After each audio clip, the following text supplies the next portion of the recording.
बताया जा रहा है कि भाई सिम्टम एक से ही हैं, जो बांग्लादेश में थे, श्रीलंका में थे, नेपाल में थे, भारत में, इसलिए एक वर्ग है जो उम्मीद से हो गया। वो कह रहा थोड़ा बहुत टाइम लग सकता है लेकिन होगा। तो देखिए, मैंने पहले ही कहा कुछ विघ्न संतोषी होते हैं, उनको विघ्न से ही संतोष मिलेगा। तो ये थोड़ी कह देंगे कि ऐसा नहीं होगा, उम्मीद पाले बैठे हैं। देखिए, एक फैक्चुअल दुबे जी बहुत अच्छे व्यक्ति हैं, डॉक्टर एस.के. दुबे जी, एक गलत जानकारी दर्शकों के सामने रखी है। मुझे लगता है कि बोलते समय डेटा के साथ और फैक्ट के साथ बोलना चाहिए। मैं उसको करेक्ट कर रहा हूँ। आदरणीय दुबे जी ने कहा कि आज महंगाई चरम पे है।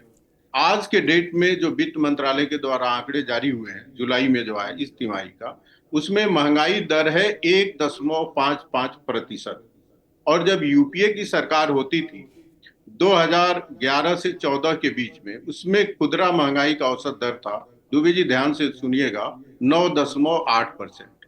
वर्तमान में जो महंगाई दर है वो 6 गुने से भी ज्यादा कम है। तो इसलिए बाकी मुद्दों पे आप आलोचना करिए, गलत डेटा प्रस्तुत करके बिना फैक्ट के बोलना ठीक नहीं है। आप डॉक्टर लिखते हैं तो डॉक्टरेट होंगे, इस तरह के तथ्यों से जिसका कोई आधार न हो, मुझे लगता है बचना चाहिए।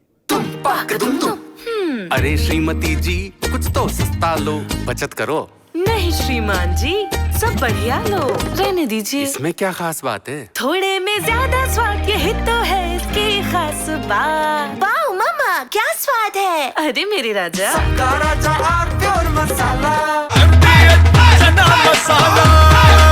अब छोलिया हो या लोबिया, सफेद चने या काले चने, सब कुछ मजेदार बने। दूसरी बात मैं बताऊं अमिताभ जी, भारत की आजादी मुफ्त नहीं मिली, इसकी कीमत चुकाई गई है। हजार स्वतंत्रता संग्राम सेनानियों ने खून पसीने बहाए। अटल जी की कविता की 2 लाइन मैं सुनाना चाहूंगा। वो नादान पड़ोसी अपनी आंखें खोलो, आजादी अनमोल न इसका मोल लगाओ, पर तुम्हें क्या पता तुम क्या जानो, आजादी मुफ्त मिली कीमत गई न चुकाई। तो चाहे बांग्लादेश हो या पाकिस्तान हो, और कमोबेश मैं श्रीलंका को भी शामिल करूंगा, अंग्रेजों के एक निर्णय से ये देश बन गए, इन्होंने आजादी नहीं चुकाई है। भारत के संदर्भ में ऐसी बात नहीं है। भारत की आजादी अनमोल है, इसकी कीमत चुकाई गई है। और भारत की जो जनता है वो लोकतंत्र के मूल्यों में विश्वास करती है। और आपने बिल्कुल सही कहा, भारत में जब भी सत्ता परिवर्तन होता है, आजादी से लेकर आज तक का इतिहास है, एक चींटी भी उसमें नहीं मरती है। बहुत ही शांति से, बहुत ही आराम से सत्ता परिवर्तन हो जाता है। और मैंने पहले ही कहा कि जन विद्रोह के लिए 2 चीजें होती हैं, पहला करप्शन और दूसरा भ्रष्टाचार। ये दोनों में से कोई चीज इस सरकार में नहीं है। उल्टा विपक्ष जो सरकार पे हमलावर है, उनके वहां करप्शन भी है, क्योंकि करप्शन के केस में विपक्ष के बड़े बड़े नेता जमानत पे है और कुछ तो सजा याफ्ता भी है। और देखिए बेशर्मी की हद देखिए कि एक तो आरोप लगता है, बाद में कोर्ट आरोप तय कर देता, और जो व्यक्ति सजा याफ्ता हो जाता है, विपक्ष के श्रीमान लालू प्रसाद जी जैसे, उनके जैसे लोगों के द्वारा भी लोकतंत्र पर और शुचिता पर नैतिक ज्ञान दिया जा रहा है। और भारत के लोकसभा में जो नेता प्रतिपक्ष हैं श्रीमान राहुल गांधी, उनसे गलबहियां करते हैं और उनको लोकतंत्र का प्रहरी बताते हैं। तो इस तरह के विपक्ष के बातों पे कौन भरोसा करेगा? इनके सपने पूरे होने वाले नहीं है, ये मुंगेरी लाल के हसीन सपने हैं, सपने ही रहेंगे। अमिताभ जी, दुबे जी, एक विस्फोटक बात बताऊं, नेपाल जैसी विस्फोटक नहीं, शास्त्रार्थ में जैसा विस्फोटक होता वैसा। तोते उड़ जाएंगे, तोते उड़ जाएंगे। कहां अठन्नी चवन्नी में घूम रहे हो? बड़ी बात समझो ना। श्रीमती इंदिरा गांधी के शासन में, जन साहब गौर करिएगा, श्रीमती इंदिरा गांधी के शासन में 70 के दौर में दुबे जी महंगाई दर मालूम कितनी थी? 10%, 12%, 15%, 18% नहीं। और आगे बढ़िए, भगवान का नाम लेके हिम्मत करिए, 24%। कितनी? 24% महंगाई दर थी भारत में श्रीमती इंदिरा गांधी के प्रधानमंत्रित्व काल में, 70 के दशक में। जब उन्होंने नारा दिया था गरीबी हटाओ। दुबे जी मालूम है कितना? 24। उनसे भले तो मनमोहन सिंह जी थे, 10 और 11 पे तो ले आए, आधे पे। 24 में जब 24% महंगाई दर थी तो भारत में नेपाल, बांग्लादेश, पाकिस्तान जैसा कोई दृश्य हुआ क्या दुबे जी? नहीं हुआ ना। तो अब 1.5% पे होगा, आप ऐसी उम्मीद कर रहे हो ना? ये तो फिर नासमझी हो जाएगी भाई। 24% पर भी इंदिरा गांधी को वोट से ही हटाया। जिन्होंने 77 का चुनाव देखा है वो मेरी बात से सहमत होंगे। इंदिरा गांधी के चुनाव लड़ते समय भी इंदिरा गांधी के पीछे भीड़ डंडे लेके नहीं भागी। इंदिरा जी चुनाव हार गई फिर भी डंडे लेके नहीं भागी। देश ने कहा, इंदिरा गांधी ने देश के मन के खिलाफ इमरजेंसी लगाई, हमने उनको कुर्सी से हटा दिया, बात खत्म हो गई।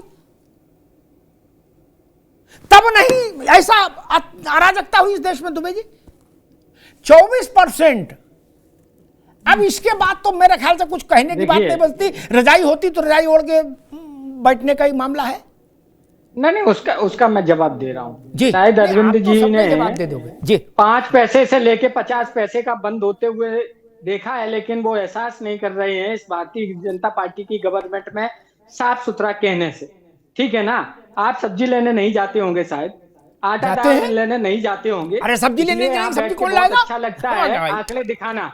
सुनो अभी पहले मेरी बात सुनिए, बात सुनिए। गरीब आदमी आंकड़े नहीं देखता महाराज, आप क्या बात करते हो? अच्छा, उसको जो 10 रुपए की 20 रुपए की किलो की चीनी मिलती है वो 34 रुपया हो गई, वो ये देखता है। आंकड़े गए तेल लेने, उसको आंकड़े से कोई लेना देना नहीं। वो बेचारा इसमें दुखी है कि आटा जो 20 रुपया मिलता था आज 34 रुपया मिल रहा है, शक्कर जो 25 रुपया मिलती थी आज 40 रुपया हो गई है। आप क्या बात करते हो? अरे आंकड़े तो सरकार के हथकंडे होते हैं, आज का हथकंडे दिखा देते हैं। लेकिन फिर भी मैंने वहां पे भी पहले भी ये वक्तव्य बोला है कि उनका पैटर्न अलग है परिवर्तन का, हमारा पैटर्न अलग है परिवर्तन। ऐसा नहीं है, आज का टाइम बदला है। ये की क्रांति नहीं होती अगर सोशल मीडिया नहीं होती। महाराज सोशल मीडिया का बहुत बड़ा रोल रहा उसमें। आजकल आज के परिवर्तन के समय के अनुसार जीना सीखो। अगर आप 60 साल पहले की तरह की, मैं ये नहीं कहता हूं कि वो चीज यहां होना चाहिए, लेकिन आज संभव कुछ भी है। मैं इस बात को कह रहा हूं, मैं ये नहीं कह रहा हूं कि ऐसा होना चाहिए, लेकिन समय कुछ भी करा सकता है। समय सबसे बड़ा बलवान होता है। समय होत बलवान, कुछ नहीं कह सकते हो कि कल होने वाला क्या है। आप विधाता नहीं है, आप विधाता नहीं है इसकी कल ये होने वाला है। इसलिए मैं कहता हूं कि कोई भी सरकार आए उसको इन चीजों पे कंट्रोल करना पड़ेगा। अरे बिहार में देखिए आप, बच्चे नौकरी मांग रहे हैं, नौकरी की जगह उनको लाठी मिल रहा है। उत्तर प्रदेश में नौकरी मांग रहे हैं, उनकी जगह लाठी मिल रहा है। आप क्या बात करते हो? कौन से आंकड़े बिल्कुल ठीक आ जाते हो? बिल्कुल ठीक है, मेरे को ठीक समझ है, में नहीं आता। ठीक, हकीकत की जिंदगी अगर जियोगे, ठीक है दुबे जी, अंतर पता चले। ठीक है। पता नहीं नेताओं को ये भ्रम कैसे हो गया और कब दूर होगा। विकट विलासिता में जीवन जीने के बाद वो दूसरे को बताते हैं कि आपको पता क्या है जमीन पर क्या हो रहा है। आप पान खाने भी प्राइवेट हेलीकॉप्टर से जाते हो और आपको जमीन का ज्यादा पता है, हैं? हमको बता रहे हो। शादी में बुलाओ, कथा में बुलाओ, तेरहिम बुलाओ, सर्विस फ्लाइट से भी नहीं आते। जैन साहब सर्विस फ्लाइट से भी नहीं आते। कहते गुड्डू जहाज निकालो, जाना है आजमगढ़। बोलो क्या? बोलो भैया के यहाँ कथा है, दुबे जी के यहाँ जाना है? वो लोग बताते हैं कि जमीन पर क्या हो रहा। अमिताभ जी आपको क्या पता जनता कितनी दुखी है? अच्छा, आप पान खाने जहाज से जा रहे हो और देश की नब्ज भी जान रहे हो। मेरे मित्र दुबे जी ने कहा कि आंकड़े गए तेल लेने। मुझे पता नहीं तेल लेने गए कि नहीं गए, लेकिन उनको ये समझना होगा तेल लेने जाएं चाहे पेट्रोल लेने जाएं, आंकड़ों से ही देश चलता है, चाहे सपा की सरकार हो और चाहे भाजपा की सरकार हो। क्या? एक बिना आंकड़े। और एक बात और कह दूं, मेरी बात हो सकता है अभी वो ना स्वीकार करें, लेकिन राहुल जी की तो स्वीकार करनी पड़ेगी, क्योंकि वो उनके घर के मुखिया हैं दुबे जी के। राहुल जी ने क्या कहा कि सारा कुछ आंकड़े पर ही निर्भर है, आंकड़े नहीं है इसीलिए देश रसातल में चला गया। और आप कह रहे हो आंकड़े के तेल लेने। वो वही तो कह रहे हैं कि मुझे एक एक गांव में आंकड़ा चाहिए, काछी कितना है, कुर्मी कितना है, कोयरी कितना है, आंकड़े लाओ अंग्रेजी में, बिल्कुल एक्सेल शीट पे बना के खटाखट, गो वेंट गॉन। और अब आप इसी बात अगर सुन लेंगे राहुल जी, तो वो अखिलेश जी को फोन करेंगे, भाई इसको दुबे को हटाओ, ये कह रहे हैं आंकड़े तेल लेने गए। What is this? अखिलेश ये क्या है? I don't like this, no, sack him, I want only data, आंकड़ा। तब क्या करोगे? ऐसा ना बोलो, हमारी तो चलो घर की बात है, आप कुछ भी बोलो मैं तो खुशी होऊंगा, हमारे मित्र हो आप। लेकिन वो लोग सुन लेंगे तो नाराज नहीं हो जाएंगे, क्योंकि वो तो कह ही रहे कि मुझे एक एक जात बोले आंकड़ों से क्या होगा। दुबे जी जैसे किसी भले व्यक्ति ने पूछ लिया, भाई आंकड़े से क्या करोगे? आंकड़े तो गए तेल लेने। तो उनने कहा कि आंकड़े तेल नहीं लेने जाएंगे, आंकड़े एमआरआई है इस देश के, एक्सरे, मैं एक्सरे करूंगा। आपके घर के गुरु रामचंद्र जी ने कहा, जब अयोध्या से लौटे अरविंद जी, तो उन्होंने अपने संगी जो युद्ध के सहयोगी थे उनको परिचय कराया, तो वशिष्ठ मुनि के लिए कहा कि गुरु वशिष्ठ कुल पूज्य हमारे, जिनकी कृपा धनुज रन मारे। क्या? तो राहुल जी की स्थिति तो आपके कुनबे में वो है, वो गुरु वशिष्ठ है आपके। अब वो जो लाइन ले रहे हैं आप उसके खिलाफ लाइन ले रहे हो। आप कह रहे हैं आंकड़े के तेल लेने। 24% महंगाई दर का मतलब गूगल पर देखिएगा, रात भर नींद नहीं आएगी। भाषण कोई कुछ भी दे सकता दुबे जी, आप समझदार आदमी हो, है ना। ये गांव देहात की बात थोड़ी नहीं, बुद्धिमान लोगों की चर्चा है भाई। आप कह रहे हो आंकड़े तेल लेने गए, आपको पता ही नहीं 24% का मतलब क्या होता है इन्फ्लेशन का। और जो लोग ये कह रहे हैं कि टमाटर 20 रुपया किलो, 20 रुपए किलो से 40 रुपया किलो हो गया, 70 में महंगाई कहां थी और इनकम क्या थी भारत की। ऐसे एक दिन ये जीएसटी पर बहस हो रही थी, जैन साहब, लोगों ने ऐसे दुबे जी जैसे एक आदमी तो नाराज हो गए, बोले बताइए 28% लगाई क्यों थी, इतना टैक्स लगता है।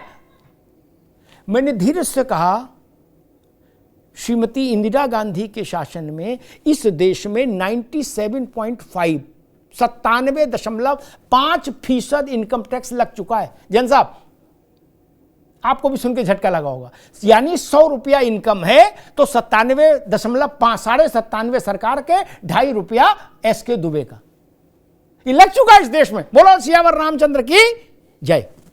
प्रसाद लेके जाना, 97.5% लग चुका है मालिक, बिना प्रसाद लिए लेके मत जाना। अरे श्रीमती जी कुछ तो सस्ता लो, बचत करो। नहीं श्रीमान जी, सब बढ़िया लो, रहने दीजिए। इसमें क्या खास बात है? थोड़े में ज्यादा स्वाद, यही तो है इसकी खास बात। वाह मामा, क्या स्वाद है। अरे मेरे राजा,